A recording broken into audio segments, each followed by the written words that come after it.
All right, so obviously the multiplayer is a huge part of what Uncharted 3 is going to be all about, but the series thus far has been defined by its single player, and we saw a lot of it at E3, but we're going to take a look now as you walk us through the demo from your perspective. Tell us what we're going to see in the single player. So what we're going to show you today here is the cruise ship level. The cruise ship takes place about halfway through the storyline. It's the pirates have commandeered a cruise liner, and they're using it as their stronghold. This is now their main base. Drake has found his way onto the cruise liner, and now we're going to fight our way through it. The cruise liner is a living environment, much like the train in Uncharted 2. So as the waves crash upon it, it's going to move. It's going to pitch and swell with it. So that's going to affect Drake's movement a little bit. It's also going to affect your aiming slightly. Let's go ahead and I'll show you right now. Sounds good to me.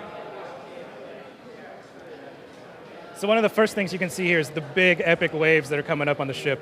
And you can see all the environment moving. All the objects on the deck are also swelling with the waves.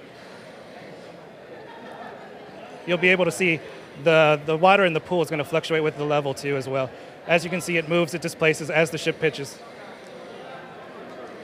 As we enter into the cruise ship hold where the pirates are located, we're going to see a little bit of more of that dynamic environment. So you can see the chandeliers move here and they pitch and swell back and forth.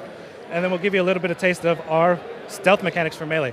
The stealth is back from previous Uncharted, but we've also expanded on our Melee combat a little bit as well. We've now added contextual melees where you can slam enemies' heads into objects. You can go ahead and pick up objects in the environment that are near and get kills with that. We also have disarm tactics where Drake can punch an enemy and then take his weapon from him and rifle butt him with his own enemy. Other options that you'll be able to do is if an enemy's got a grenade on his belt, Drake will be able to pull the pin and kick the enemy away. One of the things we like to focus on is the dynamic lighting effect. You can see right here as we approach this enemy here, we have this great bright light source in Drake's face. But as you transition through it, you're going to adjust slightly, just as your eyes would in real life, to the environment. You'll notice that as Drake moves through the environment here, he'll reach out and touch it a little more to stabilize himself because the ship is not level.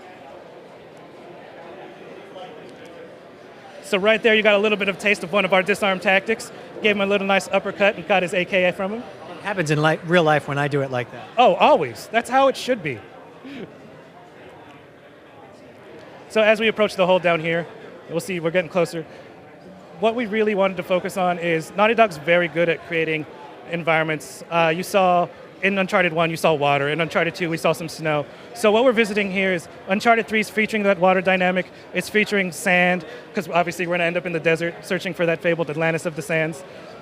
But Naughty Dog addresses those all very well. We want to make them all realistic to the environments they're in.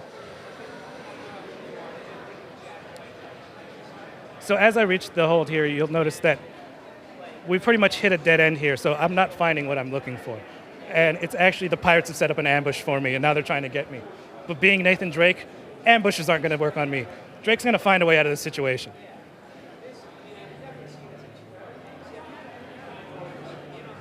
So we're bringing back the seamless gameplay between going from in-game gameplay where you're controlling it to the in-game cutscenes, and then right back to the gameplay with no loading screens.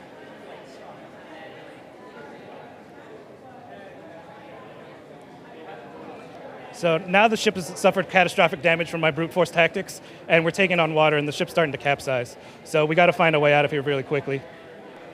So right here, you see an example of where I'm able to pull a pin off the enemy's grenade on his belt and kick him away. That's just one of the new melee tactics that we added. Now the ship has taken on so much water that we're capsizing, and now we really have to find a way out.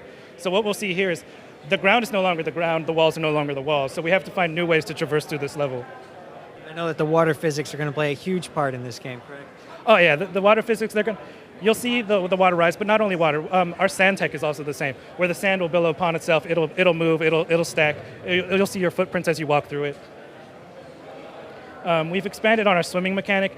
In Uncharted Drake's Fortune, you swam a little bit, but it was always on top of the water. So now we're adding gun combat. You can actually shoot out of the water now. You can dive underwater to avoid enemy gunfire. As you'll see here, as soon as we get out of this, you can actually swim underwater for periods of time before Drake runs out of air. So what you're going to get here is the same cinematic experience that you were used to in the previous Uncharted games. We're going for again. Amy's an amazing writer, and she's created a story that it could be a blockbuster movie if it weren't a video game. So as we approach here, we think we're safe, we're out of the water, but as you can see, obviously it's taking on more and more water, and now it's still bursting through the level of the deck I'm on. And this is where we're going to call it into the demo today. We're going to tease you guys a little bit more. Tease. So we hope you guys want more, and we'll hope you pick it up on November 1st this year. Thanks so much for your time, man. We appreciate it. You have a great day.